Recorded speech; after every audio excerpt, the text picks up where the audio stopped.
Hi guys, कैसे हो आप सब लोग। सो गाइस, आज के इस वीडियो में हम बात करने वाले हैं जावा स्क्रिप्ट के ऑब्जेक्ट ओरिएंटेड प्रोग्रामिंग के बारे में, जिसमें कि बेसिकली चार कॉन्सेप्ट होते हैं। पहला होता है इनकैप्सुलेशन, दूसरा होता है इनहेरिटेंस, तीसरा होता है एब्स्ट्रैक्शन और चौथा होता है पॉलीमॉर्फिज्म। सो गाइस, इस वीडियो में मैंने दो ही कॉन्सेप्ट कवर किया हुआ है। दो कॉन्सेप्ट जो है कि वो मैं नेक्स्ट वीडियो में कवर करूंगा। इसमें मैंने जो है कि इनकैप्सुलेशन और इनहेरिटेंस को बताया हुआ है। ठीक है, तो वीडियो गाइस पूरा देखना है ना, तभी आपका अभी कॉन्सेप्ट क्लियर होगा। और मैंने पूरा डीपली जो है कि इसमें इनकैप्सुलेशन और इनहेरिटेंस के बारे में बताया है विद एग्जांपल। ठीक है, तो चलो वीडियो को स्टार्ट कर। अगर वीडियो आपको अच्छी लगे तो प्लीज़ वीडियो को लाइक कर लेना, और चैनल पे नए हो सब्सक्राइब कर लेना और बेल आइकन दबा लेना, ताकि इस तरीके की वीडियो आपसे मिस ना हो। तो चलते हैं अपनी कोडिंग स्क्रीन। सो गाइज यहाँ पे आ चुके हैं अपनी कोडिंग स्क्रीन पे। और सबसे पहले हम लोग जावा स्क्रिप्ट ऑब्जेक्ट ओरिएंटेड प्रोग्रामिंग में पढ़ेंगे इनकैप्सुलेशन। ठीक है।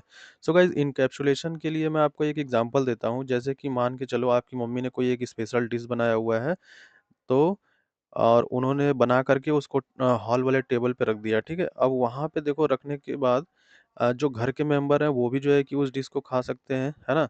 और जो बाहर से मेंबर आएंगे आपके पहले हॉल में ही आते हैं, तो वहाँ पे जो बाहर के मेंबर हैं, जैसे आपके पड़ोसी हो गए या आपके जो कोई रिलेटिव हो गए हैं, वो लोग आकर के भी उस डिश को जो है कि खा सकते हैं। ठीक है, मतलब वो सबकी नज़र में है क्योंकि वो हॉल में रखा हुआ है। ठीक है।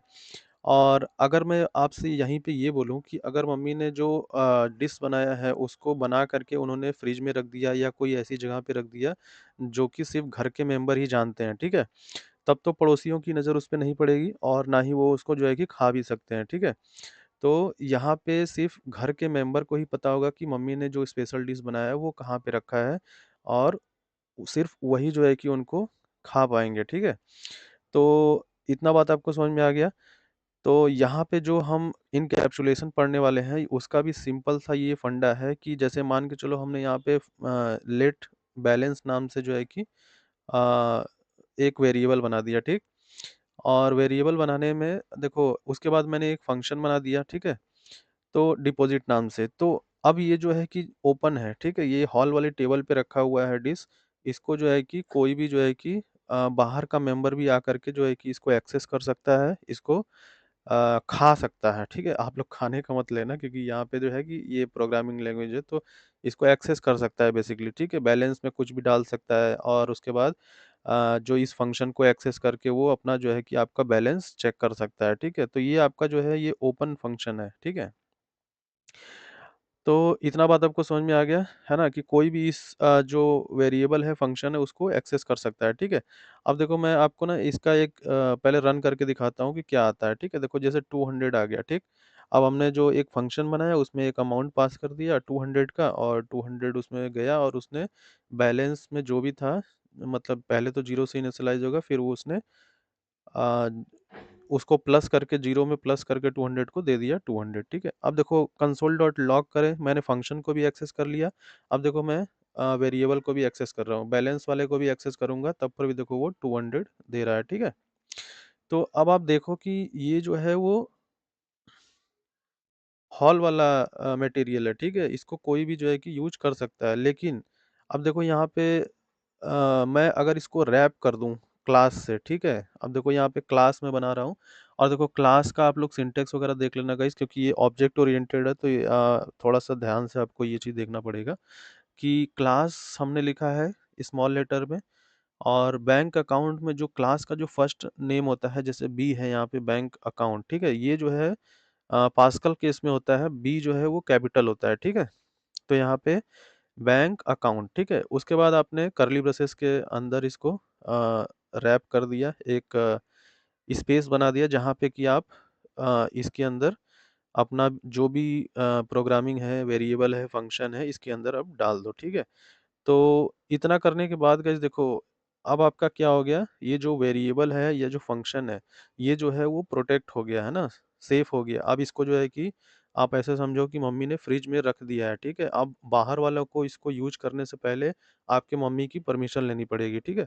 तो यहाँ पे सिंपली जो है कि जो क्लास है वो एक तरीके से फ्रिज है, और जब तक कि इस फ्रिज का एक कोई ऑब्जेक्ट नहीं बना देते हम लोग, तब तक कि इस वाले जो वेरिएबल या फंक्शन है उसको कोई यूज़ नहीं कर सकता है, ठीक है? अब देखो यहाँ पे पहले मैं क्या कर रहा हूँ, एक कंस्ट्रक्टर बना रहा हूँ, ठीक है? और क्लास अगर बन रहा है तो गाइस कंस्ट्रक्टर तो बनना ही चाहिए, है ना? क्योंकि कंस्ट्रक्टर जो होता है वो क्लास में जो सबसे पहले कॉल होने वाला चीज़ है ना? जब भी आप उसका एक ऑब्जेक्ट बनाते हो क्लास का तो वो सबसे पहले कॉल होता है, ठीक है? इतना करने के बाद गाइस देखो, पहले कंस्ट्रक्टर बनाओ, उसमें मैंने बैलेंस, अब देखो जो मैं मॉडिफाइड फॉर्म लिख रहा हूँ, ठीक है? जो मैंने वहाँ पे पहले नहीं लिखा था कि बैलेंस इक्वल टू 0, फिर फंक्शन मेरा डिपॉज़िट है। तो मैं देखो इसी का क्लास में मॉडिफाइड फॉर्म लिख रहा हूँ कि पहले मैं बैलेंस में क्या डालने वाला हूँ, ठीक है? देखो balance this dot balance is equal to balance, ठीक है? अब देखो गाइज यहाँ पे दिस का भी यूज हुआ है, तो विदाउट दिस तो हम बैलेंस में कोई भी वैल्यू जो है कि असाइन नहीं कर सकते हैं, ठीक है? तो ये क्लास और क्लास के अंदर दिस, ठीक है? ये अगर दिस आपको नहीं पता है, बेसिकली देखो दिस होता यही है कि करंट ऑब्जेक्ट को ये जो है कि नोटिफ़ाई करता है, ठीक है? कि हमने लिख दिया कि ये बैलेंस है तो दिस डॉट बैलेंस, ठीक है? तभी उसमें वैल्यू जो है कि हम उसको पुट कर सकते हैं। तो हमेशा दिस का कोई भी ऑब्जेक्ट आप बना रहे हो या कोई वेरिएबल बना रहे हो उसको दिस से रिप्रेजेंट कर दो, ठीक? इतना बात क्लियर है आई थिंक आपको। और उसके बाद देखो इतना करने के बाद जो फंक्शन है, फंक्शन में देखो फंक्शन जो कीवर्ड है वो तो हम नहीं लगाते हैं क्लास में, ठीक है? विदाउट फंक्शन हमारा काम चल जाता है, सिर्फ फंक्शन नेम और फंक्शन ब्रैकेट लगा दो, इतना में हमारा जो है कि काम बन जाता है, ठीक है? तो ये हमारा हो गया, आपका इतना हो गया। और फिर देखो इसको जो बैलेंस को यूज़ करने के लिए हम लोग फिर से दिस डॉट बैलेंस लगा रहे हैं और उसके बाद यहाँ पे प्लस इक्वल टू अमाउंट, ठीक है? अब जो मैंने पहले कोड लिखा था ना गाइज, वो उसी का जो है ये मॉडिफाइड फॉर्म है। बस हमने इसको क्लास से रैप कर दिया, ठीक है? रैप मतलब उसके चारों तरफ बाउंड्री कर दी है कि भैया अब जो है कि ये क्लास में है और अगर आपको एक्सेस करना है तो आप पहले इस क्लास का एक ऑब्जेक्ट बनाओ, तभी जो है कि आप उसको यूज कर सकते हो। अगर हम सिंपल भाषा में कहें, जो मैंने आपको एग्जांपल दिया था कि भैया पहले अगर आप इस घर के मेंबर बनोगे तभी जो है कि आप इसको यूज कर सकते हो, बाहर वाले जो मेंबर है वो अलाउ नहीं है, ठीक है? तो सिंपली इतना बात आपको आई थिंक कि क्लियर हो गया होगा गाइस। अब देखो यहाँ पे पहले मैं फंक्शन का कॉल कर रहा था इस तरीके से, है ना? और अभी देखो यहाँ पे डिपॉजिट इज नॉट डिफाइंड, ठीक है? अब देखो मैं आपको यहाँ पे यही दिखाना चाह रहा हूँ कि जैसे पहले मैं उस डिपॉजिट नाम के फंक्शन को कॉल कर पा रहा था, है ना? अब मैं डायरेक्टली इस फंक्शन को कॉल नहीं कर पाऊंगा, ठीक? देखो यहाँ पे आप लोग सिंपली अगर मैंने कॉल करने का ट्राई किया तो यहाँ पे देखो डिपॉजिट इज नॉट डिफाइंड इस तरीके से देने लगा, ठीक? तो अब इसको तो कॉल नहीं कर सकते डिपॉजिट फंक्शन को। अब इसको कॉल करने के लिए हमें इस क्लास का एक ऑब्जेक्ट बनाना पड़ेगा, है ना? पहले मेंबरशिप खरीदनी पड़ेगी। तो देखो मैंने क्या किया, एक न्यू कीवर्ड से, अब आप जानते हो ना कि किसी भी चीज़ का क्लास का ऑब्जेक्ट बनाने के लिए हमें न्यू कीवर्ड का यूज़ करना पड़ता है। न्यू और उसके बाद जो है कि हमारा ये बैंक अकाउंट जो क्लास का नाम होता है। और देखो क्लास में क्योंकि कंस्ट्रक्टर मैंने वहाँ पे लगा रखा है और कंस्ट्रक्टर जो होता है पहले कॉल होता है। और जो हमारा कंस्ट्रक्टर है वो देखो पैरामीटराइज्ड कंस्ट्रक्टर है जिसमें कि हम लोग बैलेंस नाम का जो वेरिएबल है वो पास कर रहे हैं। तो यहाँ से भी वो एक वैल्यू को एक्सपेक्ट करेगा कि हमें कुछ बैलेंस यहाँ पे देना चाहिए, ठीक है? अब यहाँ पे ये देखो 100 पास कर रहा है यार, बड़ा निहायती गरीब आदमी है ये तो, है ना? ये देखो 1000 पास कर रहा है। भाई कम से कम 5000 तो पास करते। अ, खैर छोड़ो यार, अब जितना है उतना है, ठीक है? और बैलेंस में देखो इसने 1000 पास कर दिया। और देखो एक वेरिएबल में इसको एसीसी नाम के अकाउंट नाम के वेरिएबल में इसने जो भी ऑब्जेक्ट बनाया उसको गेट कर लिया। और उसके बाद अब इस अकाउंट जो अकाउंट है एसीसी, वो अब उस क्लास का मेंबर बन चुका है, अब वो उसके फंक्शन को यूज कर सकता है, ठीक है? तो सिंपली देखो एसीसी डॉट और डिपॉजिट, अब ये जो है डिपॉजिट फंक्शन को कॉल करेगा तो ये कॉल हो जाएगा, ठीक है? वो उसको कहेगा कि हाँ भाई अब आप इस घर के मेंबर बन चुके हो, ये लो फ्रिज में जो भी है डिश मम्मी ने बनाया वो तुम भी खा सकते हो, कोई प्रॉब्लम नहीं, ठीक? तो इतना आपको आई थिंक कि समझ में आ गया गाइस। अब देखो डिपॉजिट भी हमारा जो है वो पैरामीटराइज्ड है। अब देखो डिपॉजिट में अमाउंट नाम का जो एक वेरिएबल है वो पास हो रहा है, तो यहाँ पे हमारा 500 हम इसको पास कर रहे हैं, ठीक है? तो कंसोल डॉट लॉग और एसीसी डॉट बैलेंस, ठीक है? अब देखो वो एसीसी जो ऑब्जेक्ट उसने बनाया है उसी से वो डिपॉज़िट नाम के फ़ंक्शन को भी कॉल कर पा रहा है और उसी से बैलेंस को भी कॉल कर पा रहा है, ठीक है? अब देखो इतना करने के बाद बैलेंस को भी कॉल कर लिया, अब इसके बाद हम क्या करेंगे, अब इस फ़ाइल को पहले रन करते हैं, ठीक है? तो देखो 1500 है ना? तो 1500 आप लोग समझ गए ना किस तरीके से आ रहा है। 1000 पहले 1000 जाएगा क्योंकि वो पहला कंस्ट्रक्टर है हमारा, तो पहले वो कॉल करेगा तो कस्ट बैलेंस में हमारा कितना हो जाएगा 1000, ठीक है। और फिर जब उस फंक्शन को कॉल करेंगे तो फंक्शन में हम 500 और भेज रहे हैं, तो 500 और प्लस देखो वहाँ पे balance plus equal to amount करा रहे हैं ना, तो 500 प्लस आपका 1000 इज इक्वल टू 1500 वो हमें रिटर्न कर देगा, ठीक है। तो आई थिंक कि देखो इनकैप्सुलेशन का जो मैंने आपको जो कॉन्सेप्ट है वो बहुत ही क्लियर हो गया होगा यार, है ना? इतना ही है इनकैप्सुलेशन में, ठीक है। इससे ज़्यादा मतलब एक तरीके से हम सिर्फ रैप कर देते हैं अपने वेरिएबल और फंक्शन को, उसी को इनकैप्सुलेशन बोलते हैं।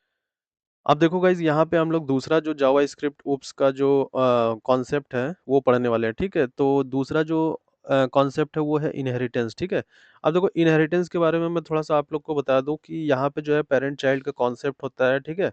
अब आप जैसे कि आप लोगों ने कई सारा एग्जांपल देखा होगा कि जो पेरेंट होता है उसी के अगर प्रॉपर्टी को अगर चाइल्ड एक्सेस कर पा रहा है उसी को हम लोग क्या बोलते हैं, इनहेरिटेंस बोलते हैं। सिंपल वर्ड में अगर मैं बोलूँ कि आपके पिता की जो प्रॉपर्टी है वो कौन जो है कि उसके बाद उसका जो वारिस है वो कौन बन सकता है, तो जाहिर सी बात है उसका लड़का ही बनेगा, ठीक है।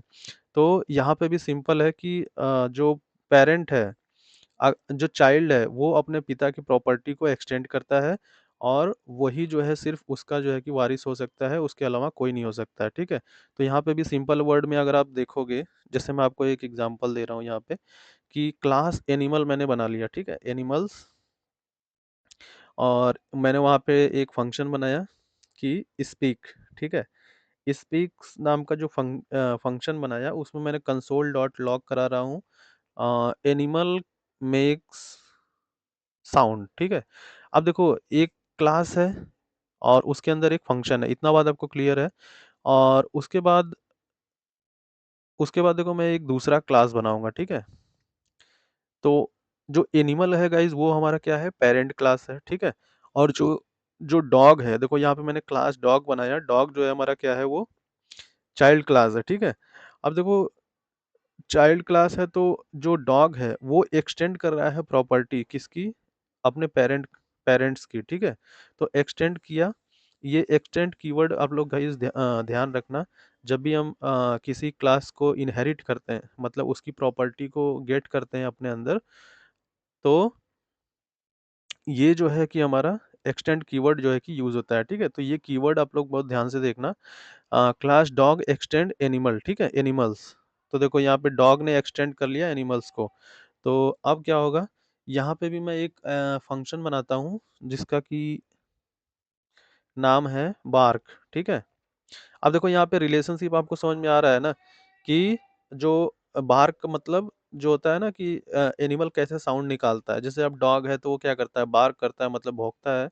तो एनिमल में मैंने लिख दिया कि एनिमल भी जो है कि वो साउंड क्रिएट कर सकते हैं, ठीक है। अब जैसे कुत्ता भौंक सकता है, चिड़िया किसी और आवाज में बात करती होगी, तो यहाँ पे देखो एक रिलेशन बन गया, ठीक है। तो इसी तरीके से देखो बार्क नाम का जो हमारा एक फंक्शन बना दिया चाइल्ड में, और यहाँ पे मैंने बोल दिया कि डॉग्स बार्क्स, ठीक है, डॉग कुत्ते जो है वो भौंक सकते हैं, ठीक। तो इतना आप लोग को समझ में आ गया। अब इसके बाद गाइस देखो, इसके बाद क्या करेंगे कि हम चाइल्ड क्लास का एक ऑब्जेक्ट बनाएंगे, ठीक है। देखो अब जो क्लास है जो डॉग है वो जो है कि अपने पेरेंट एनिमल के जो प्रॉपर्टी है, प्रॉपर्टी मतलब जैसे कि वेरिएबल हो गया, जैसे कि उसके फंक्शन हो गया, उसके जो प्रॉपर्टी उसको जो है कि अपने अंदर डायरेक्टली एक्सेस कर सकता है, ठीक है, क्योंकि उसने उसको एक्सटेंड किया हुआ है, ठीक है। अब भाई चाइल्ड जो लड़का है वो ही तो अपने पिता की प्रॉपर्टी को यूज़ करेगा, उनके कार को यूज़ करेगा, उनके जो भी ज़मीन जायदाद है उनको यूज़ करेगा, जो कपड़े हैं उनको यूज़ करेगा। तो ये सब चाइल्ड का ही तो अधिकार होता है ना कि वो पिता के अपने सारे जो प्रॉपर्टी है उनको जो है कि यूज़ कर सके। इसी तरह यहाँ पे डॉग जो है वो चाइल्ड है और जो एनिमल है वो है हमारा पेरेंट्स है, तो पेरेंट है, तो वो उसकी प्रॉपर्टी को मतलब उसके वेरिएबल और फंक्शन को आसानी से यूज कर सकता है, ठीक है। अब देखो यहाँ पे हम चाइल्ड क्लास का क्या बना रहे हैं, ऑब्जेक्ट बना रहे हैं, ठीक है। तो चाइल्ड का हमें क्योंकि बनाना पड़ेगा, क्योंकि डॉग तो एनिमल का कर लेगा, लेकिन डॉग के जो प्रॉपर्टी है, जो उसके चाइल्ड का जो प्रॉपर्टी है, उसको कौन एक्सेस करेगा, उसके लिए तो एक ऑब्जेक्ट बनाना पड़ेगा हमें। तो मैंने क्या किया, अभी एक ऑब्जेक्ट बनाऊंगा, ठीक है। देखो ऑब्जेक्ट बनाने के लिए मैंने वहाँ पे बनाया ना D is equal to new और डॉग, ठीक है। ये मैंने चाइल्ड का ऑब्जेक्ट बनाया, आप लोग ध्यान से एक बार देखना है ना। तो डी डॉट स्पीक, अब देखो मैंने जो ऑब्जेक्ट तो मैंने चाइल्ड का बनाया है, डी डॉग का, ठीक है। लेकिन जो स्पीक नाम का जो फंक्शन है गाइज, वो किस में है हमारा, एनिमल, मतलब उसके पेरेंट में है। तो मतलब इस ऑब्जेक्ट से हम लोग उसके भी फंक्शन को कॉल कर पा रहे हैं, ठीक है। इसका सिंपल सा यही मतलब है कि ये इनहेरिट किया हुआ है, इसीलिए हम लोग चाइल्ड का ऑब्जेक्ट बना करके पेरेंट के प्रॉपर्टी को यूज कर पा रहे हैं, ठीक है। तो इतना तो आई होप कि आपको क्लियर हो गया होगा।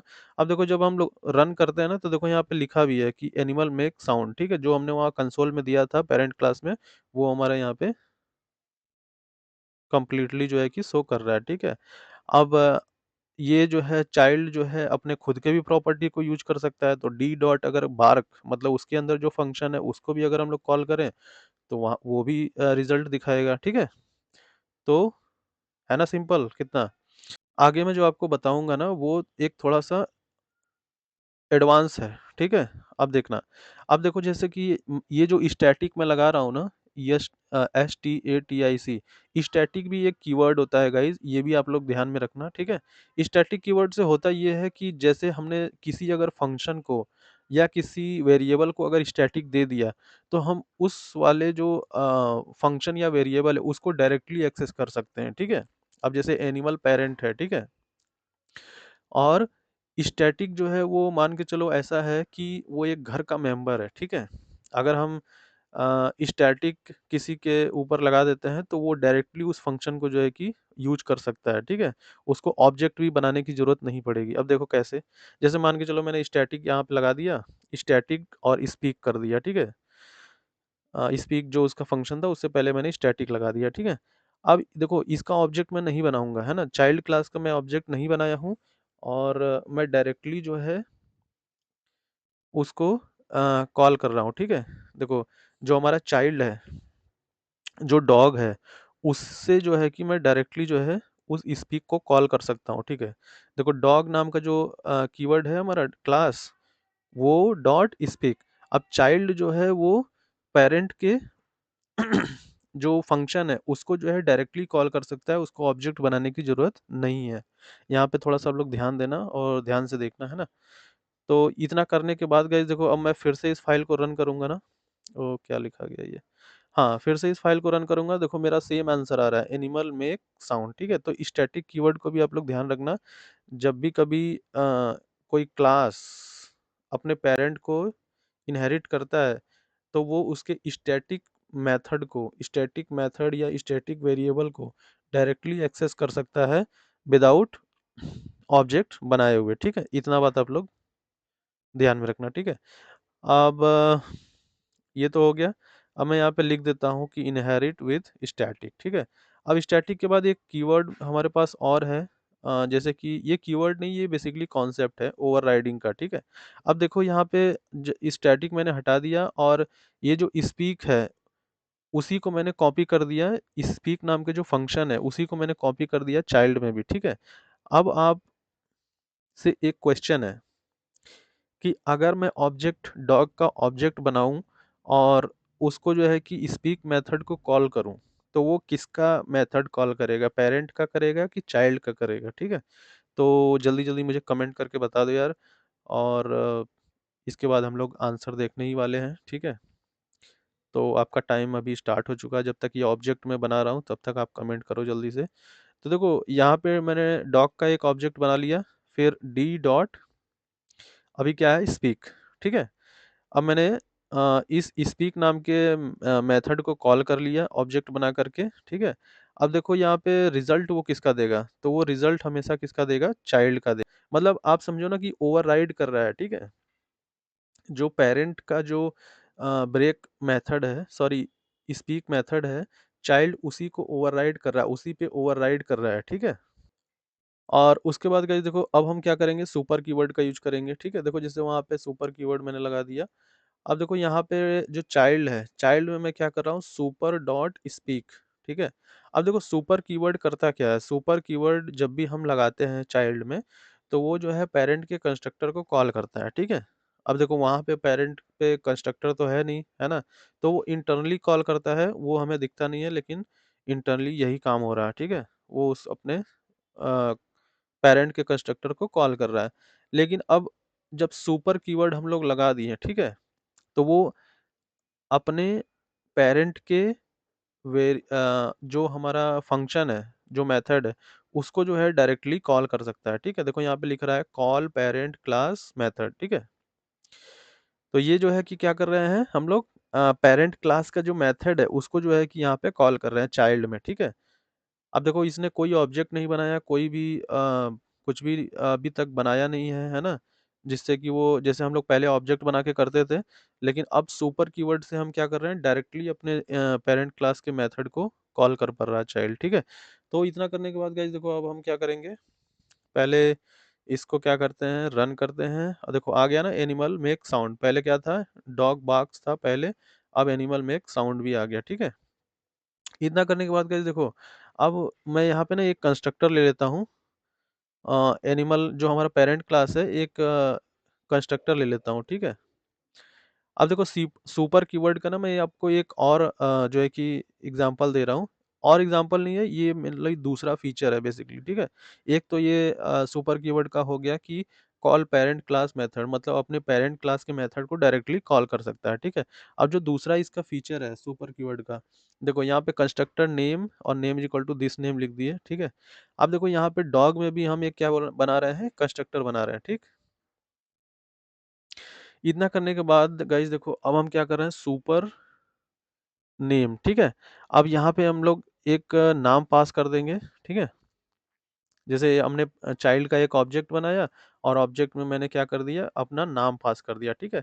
अब देखो ये जो चाइल्ड जब कॉल होगा, जब इसका ऑब्जेक्ट बनेगा, तो चाइल्ड का जो कंस्ट्रक्टर है वो ऑटोमेटिक कॉल होगा, है ना? ये बात तो देखो थोड़ा कॉन्सेप्चुअल है कि जब भी हम किसी क्लास का ऑब्जेक्ट बनाते हैं तो उसका कंस्ट्रक्टर मेथड जो होता है वो ऑटोमेटिक कॉल हो जाता है, उसको ये मतलब अलग से कॉल नहीं करना पड़ता है ना, तो वो ऑटोमेटिक कॉल हो जाता है और उसी में देखो हमने उसकी वैल्यू भी पास कर दी, डॉग के अंदर हमने ये स्ट्रिंग में हमने आशुतोष को पास कर दिया, ठीक है? अब ये नाम पास करते ही देखो कंस्ट्रक्टर वाला जो नेम है वो कॉल हो जाएगा, तो नेम में अब क्या चला जाएगा, आशुतोष चला जाएगा, और जो सुपर कीवर्ड है, सुपर में जो फंक्शन है वो हमारा जो नेम उसके अंदर दिया हुआ है पैरेंथेसिस में, वहां पे भी हमारा आशुतोष जो हमने स्ट्रिंग पास किया है वो आ जाएगा, ठीक है? अब ये जो सुपर नेम है, ठीक है? ये जो चाइल्ड में सुपर नेम है, वो किसको कॉल करेगा, अपने पेरेंट वाले कंस्ट्रक्टर को कॉल करेगा, है ना? यहाँ पे थोड़ा-सा आप लोग ध्यान से देना देखना गाइस, हो ये रहा है कि जो ऑब्जेक्ट बना रहे हैं तो वो डॉग वाले कंस्ट्रक्टर को कॉल कर रहा है, ठीक है? लेकिन उस कंस्ट्रक्टर के अंदर जो हमने सुपर लगाया है, वो सुपर किसको कॉल कर रहा है? अपने पेरेंट के कंस्ट्रक्टर को कॉल कर रहा है। तो यहाँ पे अब वो क्या कर रहा है? पेरेंट के कंस्ट्रक्टर को डायरेक्टली कॉल कर पा रहा है, ठीक है? तो सिंपल है ना कितना? इतना तो आपको क्लियर हो गया। उसके बाद कंसोल डॉट लॉग करेंगे और फिर मतलब यहाँ पे कहने का मतलब है कि दोनों कंस्ट्रक्टर कॉल हो गया। अगर हम सुपर कीवर्ड अपने चाइल्ड क्लास में लगा रहे हैं तो वो पेरेंट के कंस्ट्रक्टर को डायरेक्टली कॉल कर देता है, ठीक है? यही इसका कॉन्सेप्ट है। तो डी डॉट यहाँ पे नेम अगर हम प्रिंट कराएंगे तो देखो सिंपली क्या है, हमारा आशुतोष प्रिंट हो जाएगा, ठीक है? तो है ना कितना आसान। और देखो यहाँ पे जो हमने सुपर कीवर्ड लगाया है, इसका मतलब यही है कि कॉलिंग पेरेंट क्लास कंस्ट्रक्टर। पहले हम लोग क्या कर रहे थे, पेरेंट क्लास के मेथड को कॉल कर रहे थे, ठीक है? लेकिन अब हम लोग क्या कर रहे हैं, पेरेंट क्लास के कंस्ट्रक्टर को कॉल कर रहे हैं यहाँ पे सुपर कीवर्ड से, ठीक है?